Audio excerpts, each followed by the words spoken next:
뉴스워크 시청자 여러분, 안녕하십니까? 할 말은 해야 법치주의가 바로 선다. 강석종 목사입니다. 오늘은 어느 교수의 건국전쟁 관람 후기 라는 제목으로 말씀을 전하고자 합니다. 최근 개봉된 건국전쟁에 대한 소견이 계속되는 가운데 필자가 참가하는 사유는 대개 다음과 같다. 첫째, 역사 및 역사적 사실에 벗어나 오해와 왜곡이 갖는 의미이다. 4.19 이후 이승만 대통령과 자유당 정부는 철저히 거부단 대상이다. 심지어 친일 내각에서 6.25를 막지 못하고 서울 점령에 도피한 비급자에 이르기까지 가히 건국자가 아니라 저급한 인물의 대명사였다. 그러나 역사적 사실에 근거한 각종 자료는 건국 대통령은 천재적 외교적 수완으로 한반도의 단독 정부를 수립하였고, 정부 수립 이후에 토지개혁과 미국과의 안보 체제를 추구한 지도자였고, 전쟁에서는 노구에도 전선을 누벼 한국의 클레망소에 비견되었다.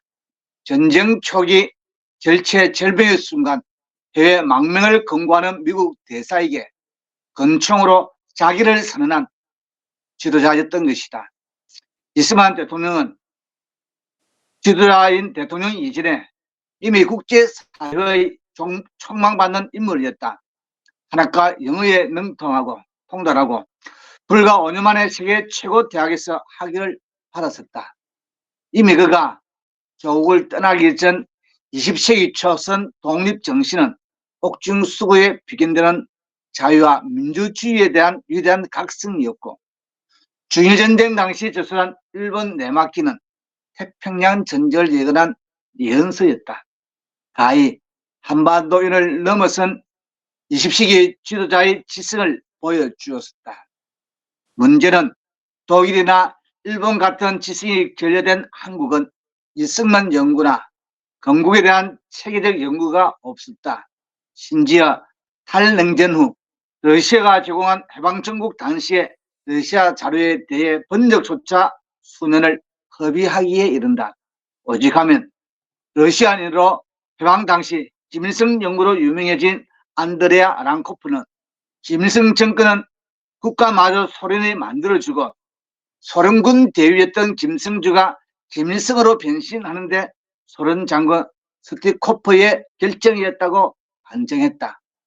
김일성은 결코 이승만 대통령 같은 항일 정선의 주체가 아니었던 것이다. 둘째, 한국 역사에서 이승만 대통령 죽이기는 역대 정부의 산물이라는 사실이다.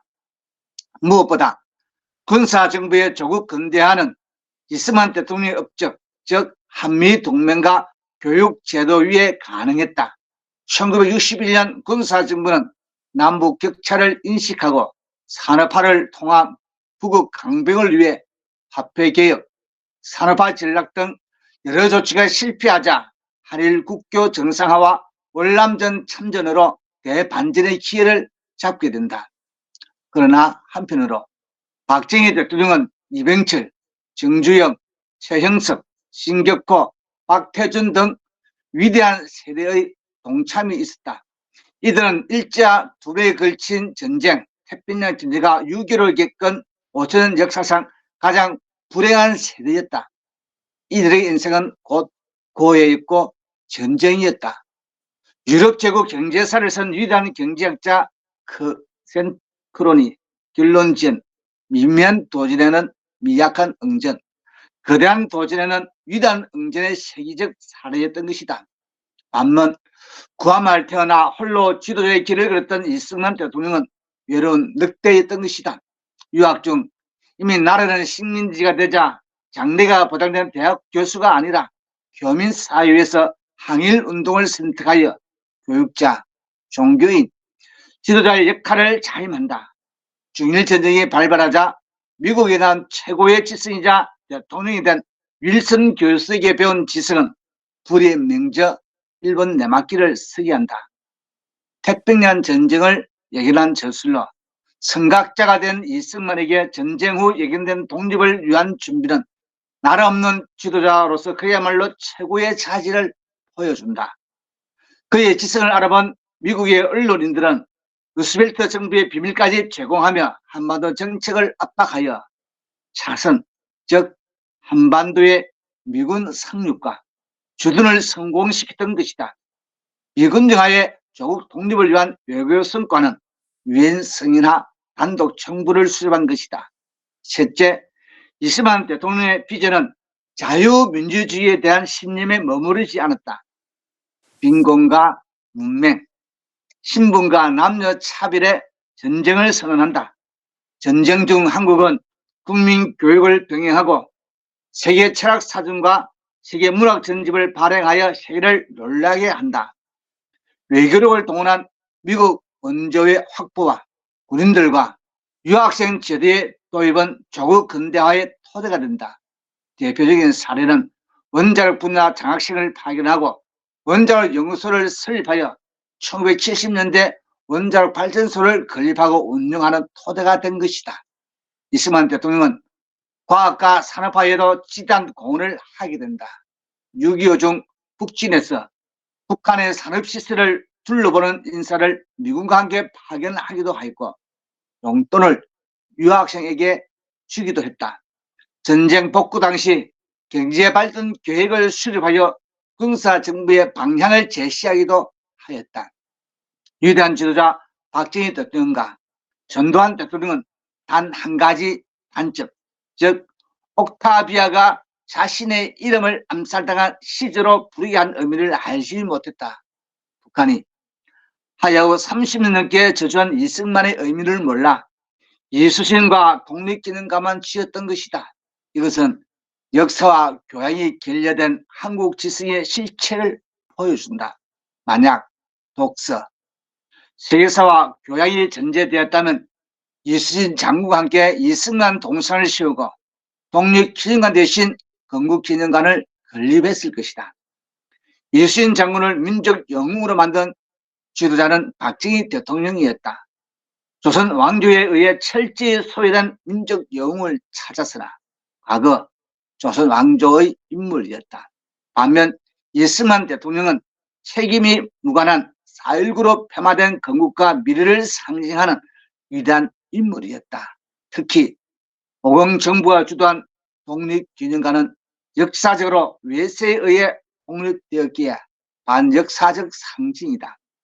결국 현재 구천을 떠도는 언론에 대한 전두환 대통령의 경우는 결국 이승만 대통령에 대한 조작과 선동의 연장선에 있는 것이다. 필자는 영화를 시청하면서 그 다음부터 흐르는 눈물을 멈출 수 없었다.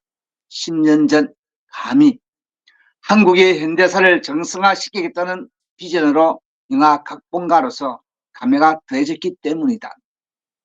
세계가 인정하는 위대한 지도자를 근거 없이 공공연히 폄하하는 한국과 한국인은 과연 문화민족이라 할 수 있는가? 오히려 경제적 풍요에 대비하는 저열한 교양으로 배은망덕한 개돼지 동물농장인가? 분명한 사실은 개돼지의 나라를 지성의 나라로 바꾸는 첫걸음은 건국전제 같은 지성물의 공유에 있다는 사실이다. 고등대학교 유엔연구소장 하봉규 명예교수의 글이었습니다. 감사합니다. 다시 기도드리겠습니다. 인간의 생사복과 나라의 흥망성쇠를 주관하시는 하나님 아버지, 강대국의 탐바구니 속에 둘러싸여 암울한 이 민족을 불쌍히 여기사 하나님의 기적으로 이 땅에 자유를 주시고 하나님의 백성 삼아 주심을 감사합니다. 이승만을 국부로 삼고 기독교 입국론 위에 자유민주주의, 시장경제, 한미동맹이라는 4대 건국 이념으로 이 나라를 다 세우신 것을 감사드립니다. 건국의 4대 기둥 설계도대로 박정희 대통령이 집을 지은 결과 제2차 세계대전 이후 탄생한 150여 개의 신신 독립국 중에서 가장 성공적으로 산업화와 민주화를 이룩한 나라가 되게 하신 것을 감사드립니다. 그러나 미래 세대를 악한 사상으로 물들여서 종북주사파의 홍위병으로 만드는 학생 인권 조례가 폐지되고 정교조가 사라지게 해주시고 나라의 백년대교인 교육을 유도하는 정복 주사파들을 물리쳐 주시고 전 정부에서 만들어진 차별금지법과 주민자치법과 국가인권정책기본계획 등 약 4천여 개의 악법들이 폐지되고 민노총이 사라지게 하여 주시옵소서. 우리 사회 곳곳의 거짓말과 조작과 괴담으로 사회 불안을 조장하는 자들과 마약과 같은 사회주의 사생인 포퓰리즘으로 국민을 선동하며 대한민국 체제를 전복시키려는 악한 세력들은 무너지게 하여 주시옵소서. 다시는 종의 망인을 매지 않도록 미국과의 견고한 동맹으로 세계 G2의 나라가 되게 하시고 선조들과 우방국들의 피로 이루어진 이 자유를 지키게 하시고 그리스도인들이 지금의 난국을 헤쳐나가는 일에 선봉에 서게 하여 주시옵소서. 욕단의 후손이며 동방의 유대인인 동이족에게 허락하신 말세의 사명을 온전히 감당하며 살게 하여 주시고 예수 한국 복음통일로 다시 오실 예수의 길을 예비하는 전 세계 제3나라로 삼아 주시옵소서. 예수님 이름으로 축복하며 간절히 기도합니다. 아멘.